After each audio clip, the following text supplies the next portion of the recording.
Friends, welcome to chemistry chem. तो आज का जो हमारा टॉपिक है that is thermochemical equation and standard enthalpy. So thermochemical equation होती क्या है? So this is a balanced chemical equation. So ये एक बैलेंस्ड केमिकल इक्वेशन है जिसके अंदर हमारे पास हीट एंथैल्पी की जो वैल्यू होती है वो मेंशन होती है। एंड यहाँ पे इस इक्वेशन में जो हमारे पास सब्सटेंसेस प्रेजेंट होते हैं उनकी स्टेट्स भी मेंशन होती है। फॉर एग्जाम्पल, हम यहाँ पे एग्जाम्पल ले रहे हैं कंबशन ऑफ इथेनॉल का। So ethanol जो है that is C2H5OH which is present in liquid form. So there is liquid form plus 3O2 that is oxygen. Oxygen means this is in gaseous state. Alright, so they form carbon dioxide 2CO2. Carbon dioxide is a gas, so there is a gaseous state plus water. Water is liquid form. Alright, and यहाँ पे जो heat enthalpy की value है that is -1367 kilojoule per मोल, ये mention है। सो इस equation को हम कहेंगे थर्मोकेमिकल इक्वेशन बिकॉज इसके अंदर हीट एंथैल्पी की जो वैल्यू है ये मेंशन है। एंड यहाँ पे जो स्टेट्स हैं लाइक ये सब्सटेंस है ये लिक्विड स्टेट में प्रेजेंट है, ये ऑक्सीजन है ये गैसियस स्टेट में प्रेजेंट है। सो इसमें जो स्टेट्स हैं वो भी मेंशन है एंड ये जो इक्वेशन है वो बैलेंस है। सो इसीलिए इसको हम बोल रहे हैं थर्मोकेमिकल इक्वेशन। ऑलराइट, सो अब हम थर्मोकेमिकल इक्वेशन के कुछ कन्वेंशन देखने वाले हैं। फर्स्ट इज दैट ये जो नेगेटिव साइन है इंथैल्पी में ये शो करता है कि जो यहाँ पे रिएक्शन है दैट इज एक्सोथर्मिक। ऑलराइट, अगर यहाँ पे हीट इंथैल्पी की जो वैल्यू है अगर यहाँ पे पॉजिटिव साइन होता तो ये जो रिएक्शन होती that is endothermic. Alright, now the second convention is that यहाँ पे ये हमारे पास जो इक्वेशन है बैलेंस केमिकल इक्वेशन, इसके आगे जो यहाँ पे ये कोफिशिएंट प्रेजेंट होते हैं इनको हम बोलते हैं number of moles. Alright, number of moles and in number of moles जो होते हैं इक्वल होते हैं स्टिचियोमेट्रिक कोफिशिएंट के। Alright, now the third convention is that यहाँ पे हमारे पास जो ये हीट एंथैल्पी है इसकी जो यूनिट होती है दैट इज किलोजूल पर मोल।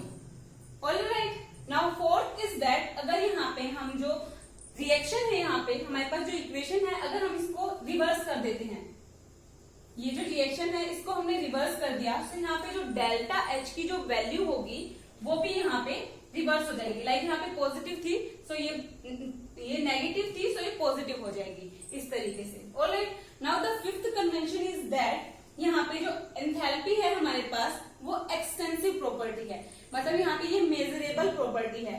अगर हम यहाँ पे इक्वेशन को किसी इंटीजर से मल्टीप्लाई करते हैं तो यहाँ पे हमको जो एंथैल्पी की वैल्यू होगी इसको भी इंटीजर के साथ मल्टीप्लाई या फिर डिवाइड करना पड़ेगा।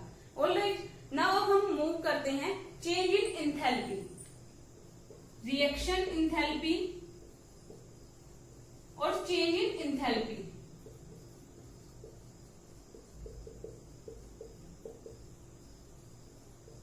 सो रिएक्शन एंथैल्पी होती क्या है? So it is a change in enthalpy when the quantities of all the reactant is reacted. तो ये वो चेंज इन एंथैल्पी है जिसके अंदर हमारे पास जो रिएक्टेंट प्रेजेंट होते हैं वो कंप्लीटली रिएक्ट हो जाते हैं। ऑलराइट, सो हम चेंज इन एंथैल्पी को कैसे नोट डाउन कर सकते हैं? So enthalpy that is delta H, this is equals to sum of enthalpies of product minus sum of enthalpies of reactant. So इस तरीके से हम यहाँ पे चेंज इन एंथैल्पी को निकाल सकते हैं। सो यहाँ पे आ जाएगा delta H that is equals to summation of I X I H P minus summation of I Y I H R. So in this xi and yi are the stoichiometric coefficient. Stoichiometric coefficient of product and reactant. Alright, and यहाँ पे जो summation है ये हमने इसलिए use किया है because यहाँ पे स्मॉल चेंज इन इंथैल्पी हो रहा है तो टोटल इंथैल्पी जो चेंज हो रही है सो यहाँ पे इसलिए हमने समीशन यूज किया है। ऑलराइट, एंड यहाँ पे एचपी जो है that is enthalpy formation of product that is enthalpy formation of reactant.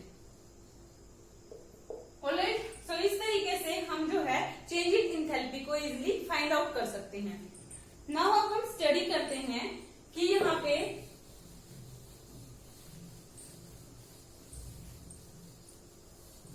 Standard enthalpy क्या होती है। स्टैंडर्ड इंथैल्पी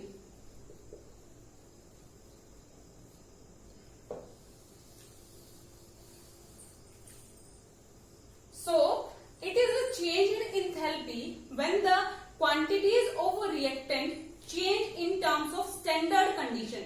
so ये वो change in enthalpy है जिसके अंदर जो constituent हमारे पास प्रेजेंट है वो स्टैंडर्ड स्टेट में प्रेजेंट होने चाहिए। स्टैंडर्ड स्टेट क्या होती है। स्टैंडर्ड स्टेट लाइक यहाँ पे कोई भी स्पेसिफिक हमारे पास टेम्परेचर प्रेजेंट होना चाहिए एंड यहाँ पे जो हमारे पास प्रेशर प्रेजेंट होना चाहिए दैट इज 1 बार। सो इसको हम बोलते हैं स्टैंडर्ड कंडीशन। सो इन कंडीशन के ऊपर जो एंथैल्पी में चेंज होता है तो उनको हम कहेंगे स्टैंडर्ड एंथैल्पी। सो यहाँ पे स्टैंडर्ड वर्ड यूज हो रहा है एंथैल्पी के अंदर। सो हमारे पास एंथैल्पी होती है डेल्टा एच एंड यहाँ पे स्टैंडर्ड है सो यहाँ पे आ जाएगा नोट, इस एच के ऊपर नोट। ऑलराइट, सो ये हो जाएगा स्टैंडर्ड एंथैल्पी। ऑलराइट, सो यहाँ पे हमारे पास प्रेजेंट है आयरन का पीस। सो आयरन का जो पीस है सो यहाँ पे इसके लिए जो टेम्परेचर होगा so that is 500 kelvin and यहाँ पे जो प्रेशर होगा दैट इज 1 बार। और ये जो आयरन का पीस है दैट इज सॉलिड। तो यहाँ पे जो टेम्परेचर है 500 के एंड प्रेशर इज 1 बार। सो ये हो जाएगी आयरन की जो पीस है उसकी स्टैंडर्ड कंडीशन। ऑलराइट, सो अब हम यहाँ पे स्टडी करते हैं फेज ट्रांसफॉर्मेशन। फेज ट्रांसफॉर्मेशन क्या होती है। फेज ट्रांसफॉर्मेशन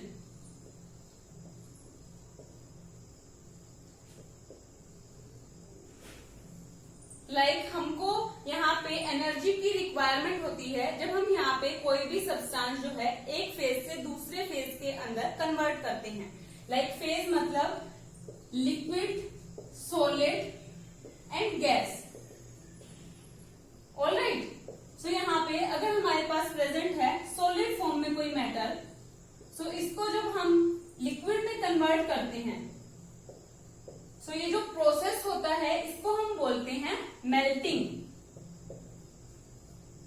ऑलराइट, सो अगर हम लिक्विड को गैस में कन्वर्ट कर रहे हैं सो इस प्रोसेस को हम बोलते हैं vaporisation. Vaporisation, okay. Then third process is अगर हम सॉलिड को, अगर हम ये जो सॉलिड है इसको डायरेक्ट अगर गैस के अंदर कन्वर्ट करते हैं तो इसको हम बोलते हैं सब्लिमेशन प्रोसेस। लाइक इसका जो एग्जांपल है दैट इज कैम्फर, मतलब कपूर। अगर हम कपूर जो होता है वो सॉलिड होता है, अगर हम उसको हीट करते हैं तो डायरेक्ट गैस में कन्वर्ट हो जाता है। ऑलराइट, सो ये जो तीनों प्रोसेस है इनके कॉम्बिनेशन को हम बोलते हैं phase transformation. Alright, so this is known as phase transformation।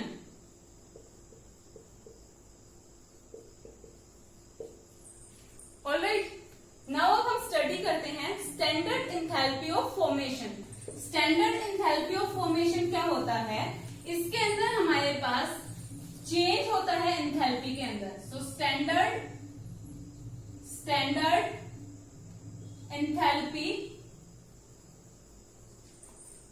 Formation.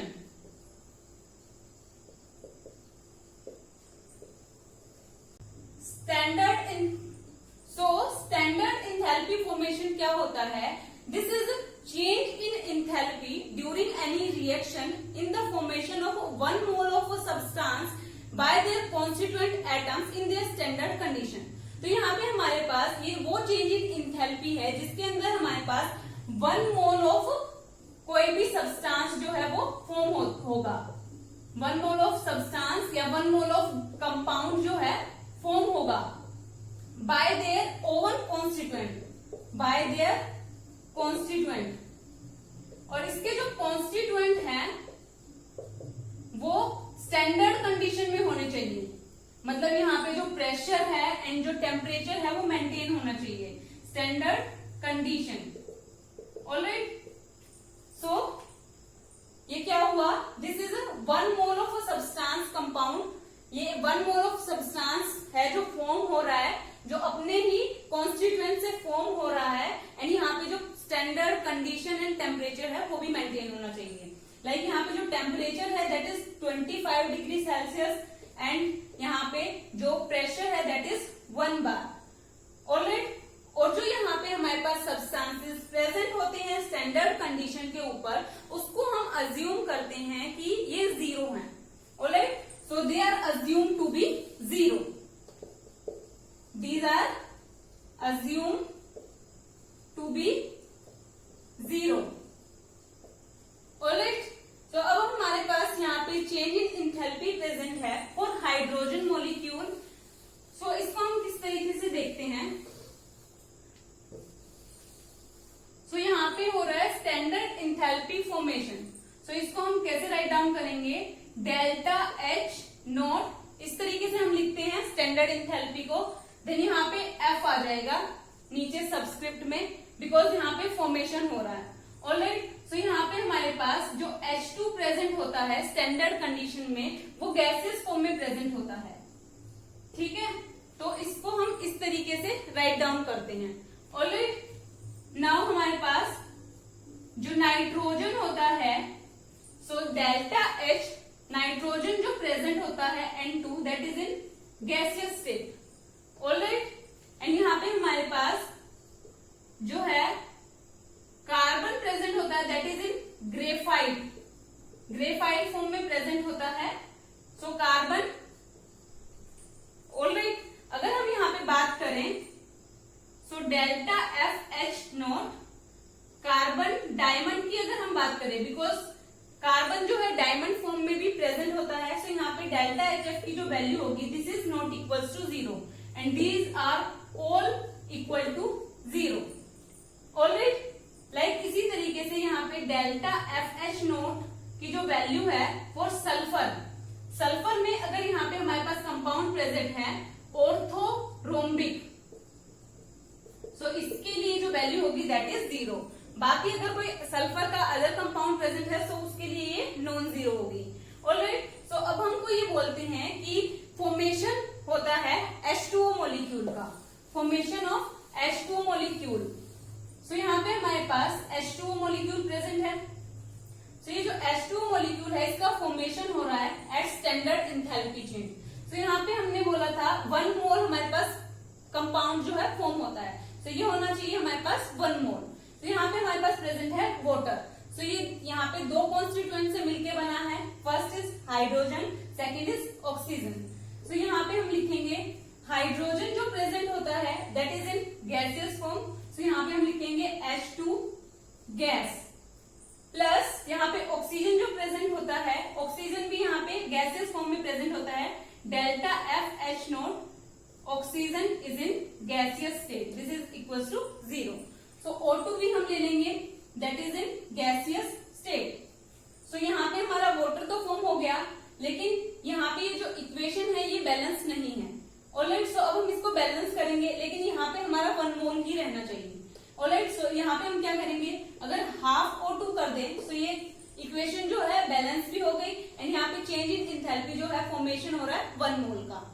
ठीक है, इसी तरीके से हम अगर नेक्स्ट एग्जांपल देखें तो यहाँ पे फॉर्मेशन हो रहा है मीथेन का।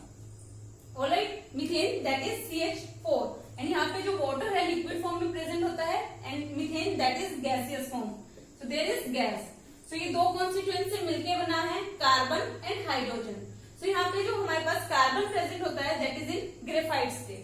ऑलराइट, सो यहाँ पे हम लिखेंगे कार्बन ग्रेफाइट, प्लस यहाँ पे हमारे पास प्रेजेंट है हाइड्रोजन, सो हाइड्रोजन जो प्रेजेंट होता है that is in gaseous state, so hydrogen gaseous state. अब ये जो इक्वेशन है बैलेंस नहीं है, सो अब इसको हम बैलेंस करेंगे, सो यहाँ पे अगर हम 2 से मल्टीप्लाई कर देते हैं तो ये बैलेंस हो गई।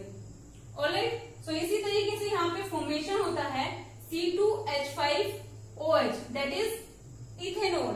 सो ये